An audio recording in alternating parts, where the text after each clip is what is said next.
الله الرحمن الرحيم الحمد لله الذي لم يتخذ ولدا ولم يكن له شريك في الملك ولم يكن له ولي من الظل وكبره تكبيرا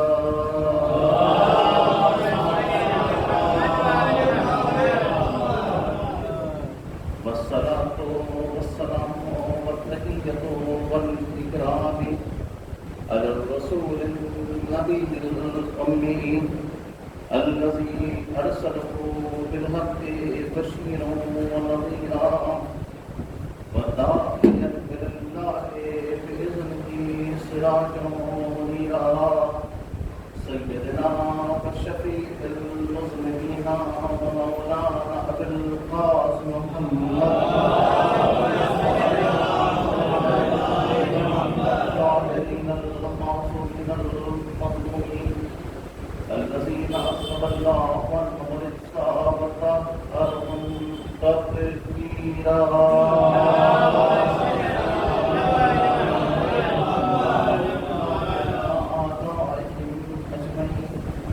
أما قال فقد قال الله الحكيم في القرآن الكريم وهو أصدق الصادقين وقوله الحق بسم الله الرحمن الرحيم قل إنما أنا بشر مثلكم يوحى إلي أنما إلهكم إله واحد فمن كان يرجو لقاء ربه فليعمل عملا صالحا ولا يشرك بعبادة ربه أحدا.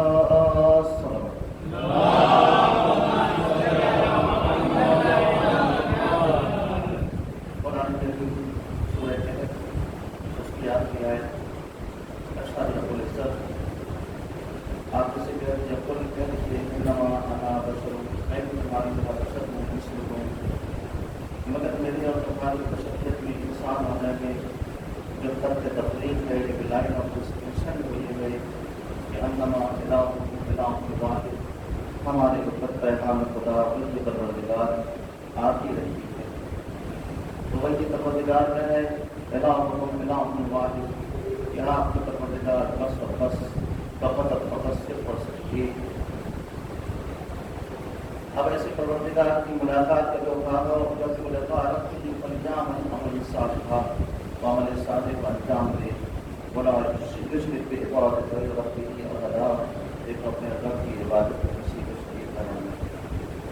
کیا کریمہ کے مضمون میں جو آپ کے ذہن میں عالی میں محفوظ ہے اس کے ظاہر میں جو سلسلہ بیان توحید اور کمال بشریت کے زیر عنوان چل رہا ہے. الحمدللہ آج وہ اپنے دوسرے مرحلے میں قدم رکھا ہے. آپ جانتے ہیں یا کریمہ کے بارے میں آپ کی خدمت میں عرض کر دوں مفسرین نے اس آیت کو سورہ کہف کی آخری آیت 110ویں آیت ہے کہ مفسرین نے اس کو ایک ڈیوائن اعلان بھی بتایا ہے. آپ اس میں تصور کریں آپ کو تفکر کے وقت اپنا ویسائٹ کو پڑھ کے سو جائیں اپنے آپ کھل جائے گی. کیا آپ کو سپورٹ ٹرین کو پڑھنی ہے آپ اس وقت تصور کریں تعین کریں اپنے دل و دماغ میں ویسائٹ کو پڑھ کے سو جائیں اور تو آپ کی آج اپنے آپ کو ڈیوائن انداز. اور دوسری فضیلت کی بتائی کے معصومین نے کہ جب بندہ شاعر کی تلاوت کر کے بستر سے لیٹتا ہے تو بیت المعمور سے لے کے اس کے بستر تک نور ہی نور ہوتا ہے. تو بہرحال آج سے اس کی تلاوت شروع کریے انشاءاللہ یاد مل جائے گی اور جتنی آئے یاد میں آپ تو ہمارا چند کی وجہ تھی کہ توحید اور کمال بشریت. دیکھیے عقیدہ توحید کو رکھ کے نماز سبھی پڑھتے ہیں. کوئی مسلمان ایسا نہیں ہے کہ اس کے بارے میں فیصلہ کر سکیں وہ عقیدہ توحید پر نہیں. اب توحید کی حیثیت ہو سکتا ہے الگ الگ لوگ عالم اسلام میں کہ ان کے یہاں کچھ ہے ان کے یہاں کچھ ہے وہ ایک الگ بحث ہے.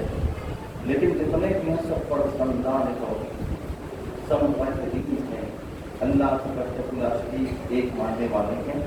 کسی کے ایمان میں عقیدے میں شک نہیں ہوتا. لیکن عقیدہ توحید رکھے ضروری نہیں ہے کہ انسان مزاج توحید کا حامل ہو. ہر ذات توحید کا حامل تبھی بنے گا جب اس کا عقیدہ صحیح ہوگا. سمجھا آپ نے؟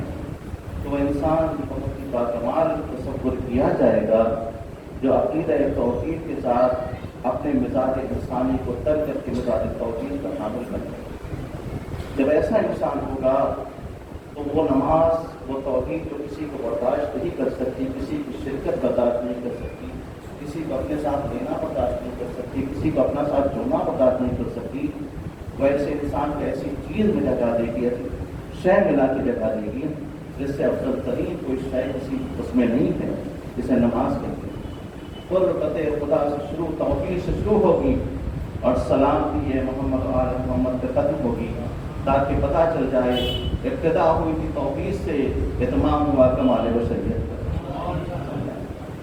تو یہ ہماری کلچر کی گفتگو سے آج تھوڑا سا اشارہ کر کے آگے کی بات کو آپ کہنا چاہیں گے کہ دیکھیے توحید اللہ کے پاس ہے، بالکل ہے، اور وہی توحید کا سزاوار ہے، وہی توحید کا حقدار، اس کے علاوہ کسی کو نہیں. ایبسولوٹ اتھارٹی کرنا ایک مطلق حقیقت ہے اللہ کی ذات.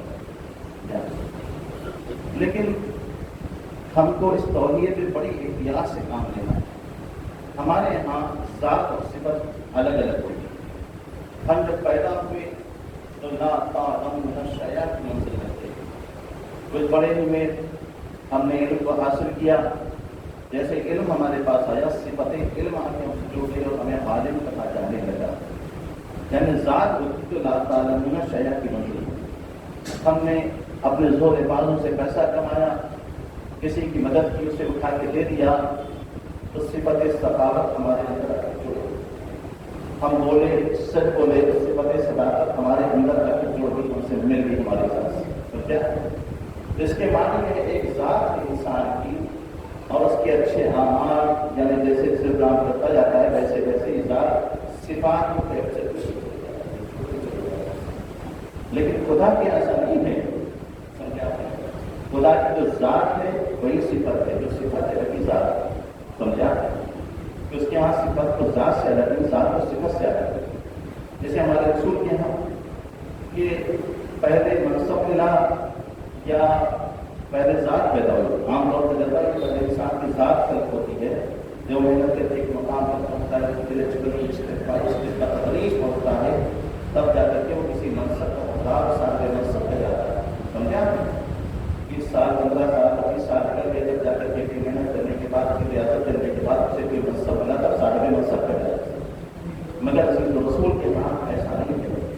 رسول کے نام ان کا منصب عین ذات ہے، ذات عین منصب. دوسرے نبیوں میں اس نبی میں فرق یہ ہے کہ ہر نبی وہ تھا جسے بشر بنا کے پیدا کیا گیا اور نبی بنا کے بھیجا گیا. یہ نبی وہ تھا جسے نبی بنا کے پیدا کیا گیا، پہلے بشر بنا کے. دنیا اس کی بشریت کو سمجھنے کے لائق ہو جائے تب جا کے اس کی رسالت ہو جائے. یعنی موضوع میں یہاں پر اتنا نہیں کہہ سکتے یہ چیز کی ورنہ رسول کے یہاں سے ان کی ذات کو ان کے منصب سے ذات سے رکھی گیا تب سے اللہ کے یہاں صفات کو ذات سے اور ذات اور صفات سے رکھی گیا. اب وہ بندے اتنے پاکمال ہوں گے جنہیں اللہ اپنی ذات اور صفات کو مظہر بنا دے. آج کا بیان یہاں سے شروع ہوتا ہے.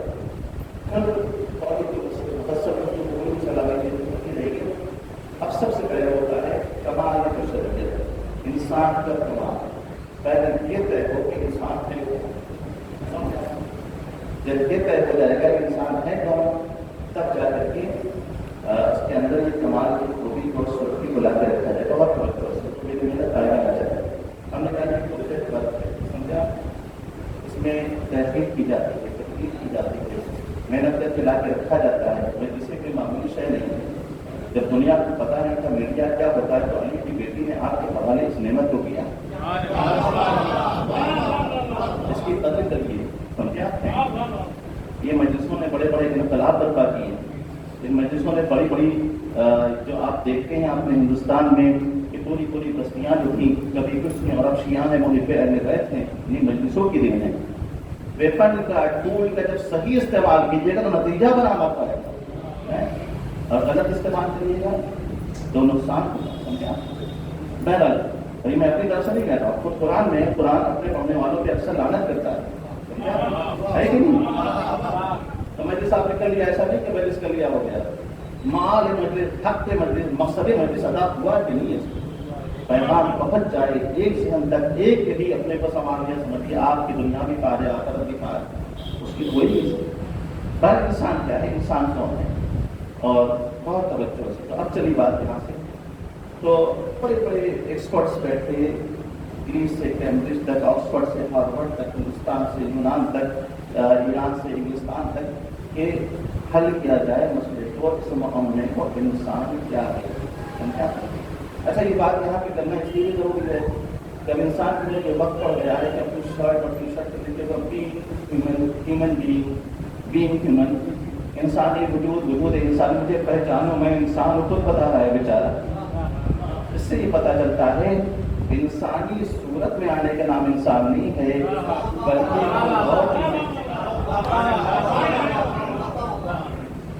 پہلا چل کے پوچھنا کہ انسان کیا ہے. تو اسی کو سمجھنے کے لیے یونیورسٹیز میں ایک سبجیکٹ ڈیولپ ہو گیا. سمجھا؟ اینتھروپولوجی، اینتھروپولوجی مانے انسان، پولوجی مانے اسے سمجھنا. سمجھا؟ تو انسان کو سمجھنے کے لیے یہ سبجیکٹ آیا اور سب نے اپنا اپنا فلسفہ، اس کی فلسفی، اس کا فلسفہ اینتھروپولوجی کا جو تھا وہ پیش کیا. بہت توجہ. اور چلیں آپ دیکھیں اس میں ایک طبقہ وہ تھا جس نے اٹھا کہنے کا انسان عناصر اربعہ سے مل کے بنا، یعنی 4 ایلیمنٹ سے مل کے بنا. سمجھا؟ آگ، ہوا، پانی، مٹی. جب انہیں یکجا کر دیا گیا تو انسان بن گیا. سمجھا؟ اللہ نے یہی تو یکجا کیا تھا. دوسرے نے فوراً سوال کیا اگر یکجا کر دیا تھا تو پروردگار نے اس وقت آدم کے لحاظ سے سجدے کا وقت کیوں نہیں دیا؟ سمجھا آپ نے؟ تو اس نے اپنے فلسفے پیش کیا کہ آگ، ہوا، پانی، مٹی سے انسان کی باڈی بنی ہے. دوسرا جو آیا اس سے انسان نہیں بنا. اس کا مطلب یہ ہوا انسان باڈی کا نام نہیں، انسان جسم کا نام ہے. ان نزاکتوں کو پہچانیے گا، ان ڈیلیکیسیز کو سمجھیے گا. ہم کیا کہتے ہیں بات ہو. ایک دوسرا طبقہ آیا، اس نے اپنا فلسفہ پیش کیا.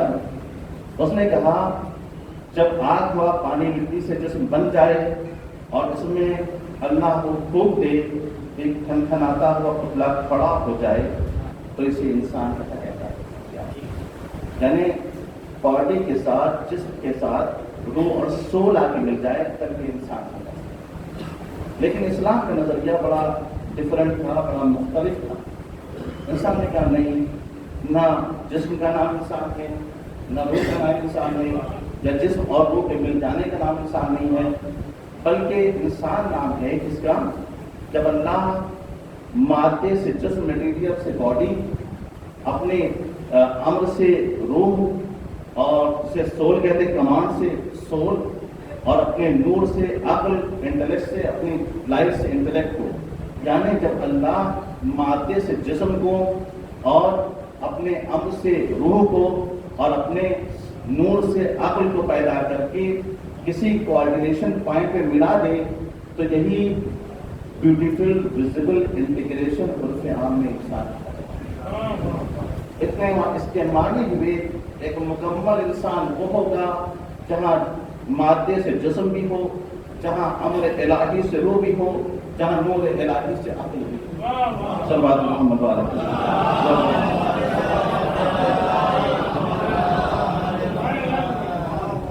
بات واضح ہو گئی؟ آگے چلو. سمجھا آپ نے؟ مادے سے جسم، امر سے روح اور نور سے عقل، جب یہ تینوں مل گئے تو اسی انٹیگریشن کو عرف عام میں انسان کہا. اب چلیے اللہ کی کائنات سے انسان کو سماج میں آئے. تو جب ہم نے چل کے دیکھنا شروع کیا تو ہمیں یہ ملا کہ انسانوں نے انسان کے جسم کو الگ کر دیا، روح کو الگ کر دیا، عقل کو الگ کر دیا. کچھ ایسے ملے جنہوں نے جسم پہ کام کیا، پہلوان کہلائے، باڈی بلڈر کہلائے، سرچ سے جسم کو بنانے پوری طاقت توانائی سرچ کر دی انہوں نے. سمجھا؟ انہوں نے روح کے اوپر کوئی کام نہیں کیا، انہوں نے عقل کے اوپر کوئی کام نہیں کیا.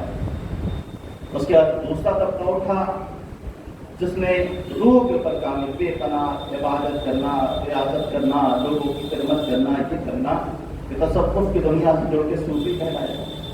اس نے جسم کو سکھا کے کاٹا بنا دیا، عقل سے کبھی کام نہیں لیا، صرف عبادت میں لگے رہے، روح کو ترقی دیتے رہے، سمجھا آپ نے؟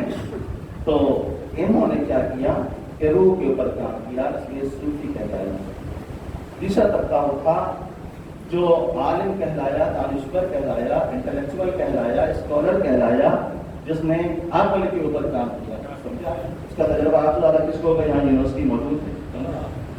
جسم کی طرف انہوں نے بھی دھیان نہیں دیا، روح کی طرف انہوں نے بھی دھیان نہیں دیا، عقل کی طرف عقل کو پکڑ لیا۔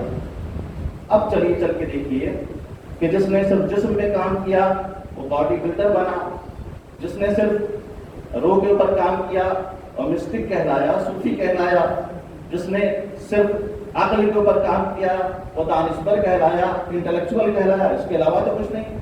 یعنی ایک انسان تھا، عقل، روح، جسم تینوں تھا۔ اس کے معنی یہ ہوئے کہ انسان کامل کا تصور ادھورا۔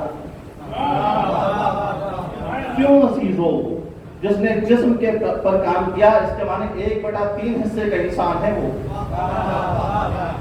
جس نے روح کے اوپر کام کیا وہ 1/3 حصے کا انسان ہے وہ۔ جس نے جسم عقل کے اوپر کام کیا، اس کے معنی 1/3 حصے کا انسان ہے۔ تو انسانی وجود خطرے میں پڑ گیا، مکمل انسان نہیں، انسان کامل نہیں۔ اور آپ جانتے ہیں کہ سماج میں جو تقوالا ہے وہ اسی واسطے ہے کہ نامکمل افراد کی وجہ سے۔ ہمارا بڑا مشہور محاورہ ہے، نیم حکیم قطرے جان۔ آج انسانوں کی 7 ارب آبادی جو پوری دنیا میں پائی جاتی ہے، جو ادھل پتھل مچی ہے، وہ اس بات کا ثبوت ہے کہ انسان مکمل انسان نہیں، کامل انسان نہیں، انسان کامل نہیں، سمجھا؟ تو ضرورت ہے کہ انسان کامل بنے تاکہ پوری دنیا کو پرسکرپشن دے سکے کہ ٹارچرڈ ہیومینٹی کو کنسول کیا جا سکے، بلکہ انسان کے سکون عافیت میں لایا جا سکے۔ توجہ سے بات نہیں پہ واضح نہ ہو سکے بتا دیجیے گا کہ مجلس ون وے ٹرافک نہیں ہے، سمجھا آپ؟ اگر کوئی بات واضح نہیں ہوتی تو آپ پوچھیں، سوال کریں، سمجھا آپ؟ روکے ذاکر کو، سمجھے؟ اب ہمارے یہاں پتا کہ ذاکر پڑھ کے چلا گیا، واضح نہیں پائی، دوسرے لوگوں سے پوچھ رہے ہیں، اس سے نہیں پوچھ رہے ہیں، ارے اس سے پکڑیے، وہ ذمہ دار ہے، اس نے کہا ہے، سمجھے؟ کہاں سے؟ تو یہ چیز ہونی چاہیے، انٹریکٹیو ہونا چاہتا ہے۔ تو مجلسوں کا مقصد یہی ہے، سمجھا؟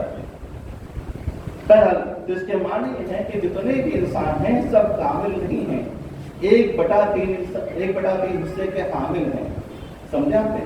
کامل نہیں، 1/3 حصے کے حامل، چاہے جو بھی ہو سکے۔ تو ضرورت ہے پورے عالم انسانی کو، انسانی معاشرے کو ایک ایسے کامل انسان کی جو 1/3 حصے کا نہیں بلکہ کمال بشریت کا حامل۔ یہ تشنگی کیسے حصے کی، اس پیاس کو بجھانے کے لیے کون سا راستہ ہوتا جو ضرورت کی تکمیل کے لیے کیا؟ ہم نے چل کے جائزہ لینا شروع کیا تو ہمارے سامنے یہ ملا کہ جہاں جسم کا کمال، روح کا کمال، عقل کا کمال تینوں یکجا ہو جائے وہیں انسان کامل کا وجود ہو۔ بغیر اس کے نہیں ہو سکتا، سمجھا؟ اب چل کے جب ہم نے جائزہ لینا شروع کیا تو عقل کے اعتبار سے ہمیں انسان کا کمال یہ ملا کہ عقل کل کہلایا۔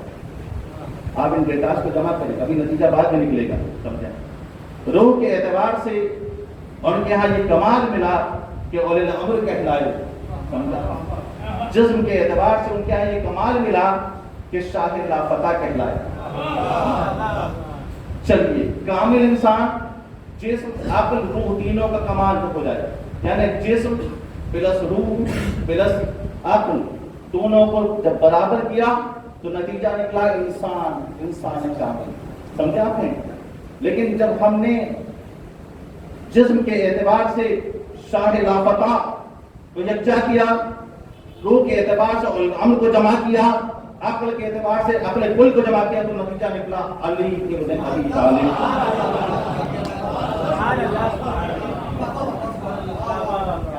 جو تینوں چیزوں کے کمال کو، تینوں اشیاء حقیقتوں کے کمال کو یکجا کر کے صاحب کمال بن جائے وہ انسان ہے، جو انسان کے کمال سے پرے ہو کر کے صاحب کمال بن جائے وہ علی ابن ابی طالب۔ نہیں میں ایسے نہیں چھوڑا